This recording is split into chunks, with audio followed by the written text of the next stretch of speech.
그러고 이제 꾸준히 듣는 얘기인데, 10년이면 보형물을 교체해야 되지 않습니까? 저는 안녕하십니까? 저는 청담여신성형외과의 원장 김진형입니다.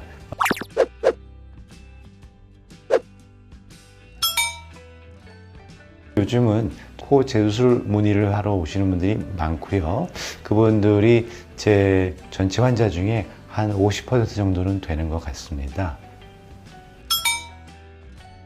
물론 어떤 이제 분야나 그 환자분들의 말씀을 먼저 듣습니다. 재수술 환자분들 보면은 그 외형, 모형 때문에 모양이 마음에 안 들어서 그 문의를 많이 하시고, 또 간혹 코는 그 숨을 쉬는 기관이기 때문에 기능적인 문제도 많이 있습니다.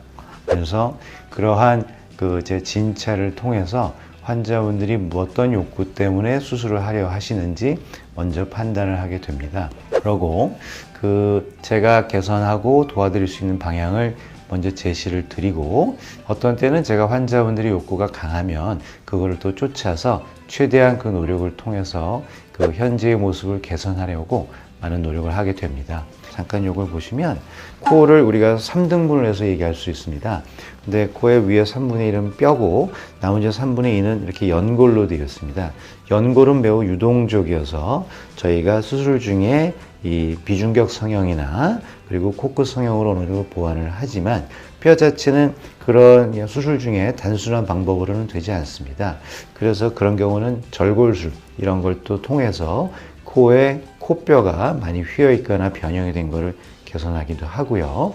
또 저희가 험프라고 하는 것들이 있습니다. 매부리라고 하는 자리, 그런 것도 같이 보완을 하도록 하고, 그것이 좀 많이 까다롭거나 보형물의 위치가 혹은 보형물과 그 사이 필러라든지 그런 안에 여러 레이어마다 좀 구조적으로 의심스러운 경우가 있다면 저희가 CT 촬영도 병원에서 진행을 하고 환자분과 상의하면서 수술 계획을 잡기도 합니다.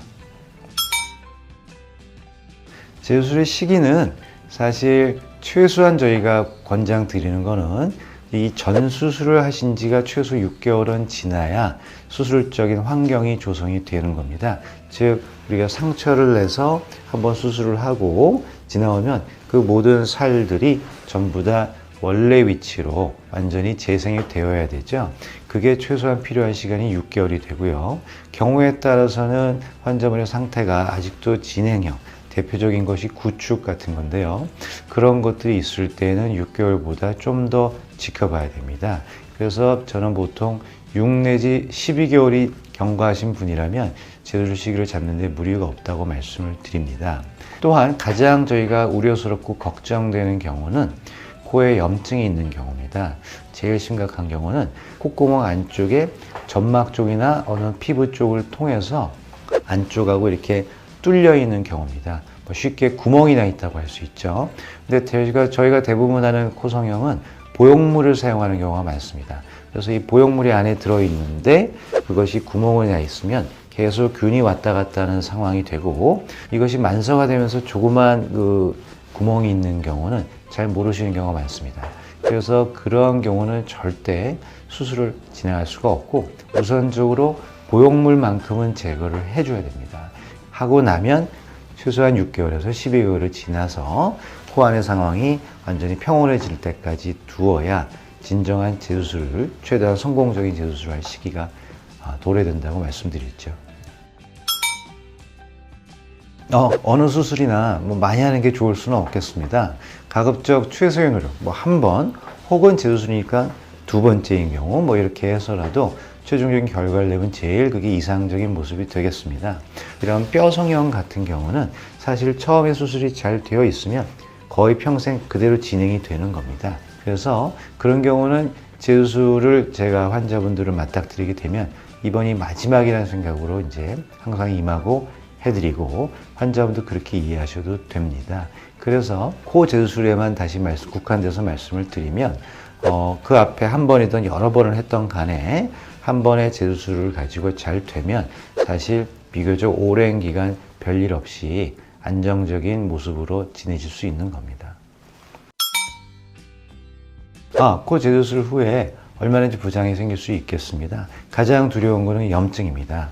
코 안쪽에 비강 쪽으로는 한 겹의 얇은 점막으로 이루어져 있기 때문에 그쪽이 약해서 혹은 살다가 약해지는 경우가 있죠. 안에 비염이 좀 심해진다든지 혹은 수술 자체가 조금 과도한 너무 무리스러운 수술을 해서 점막이 매우 얇아지거나 그런 경우에 혹은 이 코 앞쪽에 상처를 낸 자리가 처음부터 잘 힐링이 안 되다 보면 조금씩 염증이 진행되는 이러한 경우가 제일 두렵고 위험한 부작용이 되겠습니다.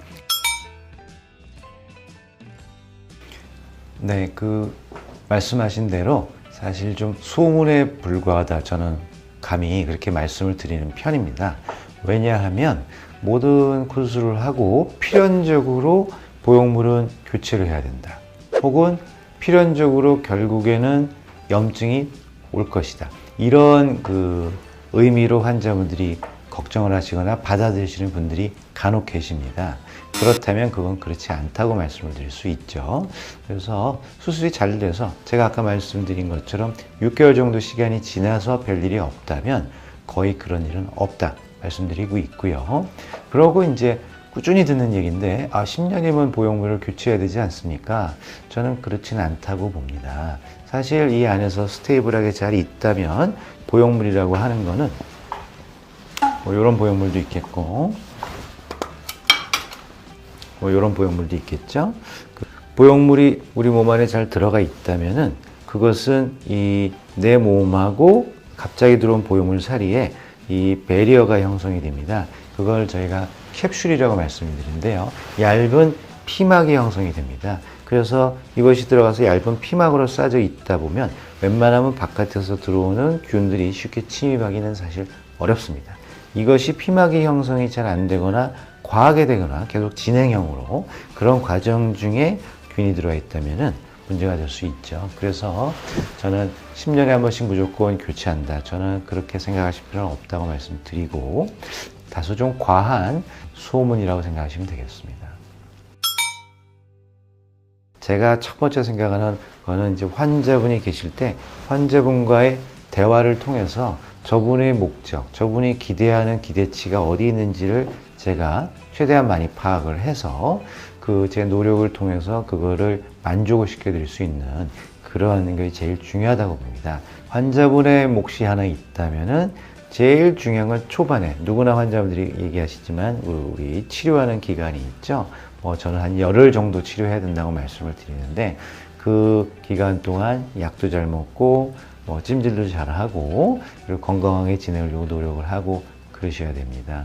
저 역시 또 제가 노력을 하고 하다 보면은 결과는 되게 잘 만들어진다 저는 생각을 합니다. 그리고 앞으로도 더 좋은 결과 있도록 제가 또 노력을 하고 지낼 예정입니다.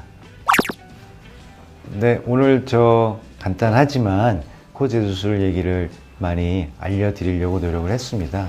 이런 짧은 영상으로 환자분들이 얼마나 이제 만족이 되셨는지 모르지만 아무쪼록 오늘의 이런 영상을 통해서 환자분들이 코 재수술을 준비하는 입장에서 어느 정도 도움이 되시기를 저는 기대하면서 오늘 마무리를 하겠습니다.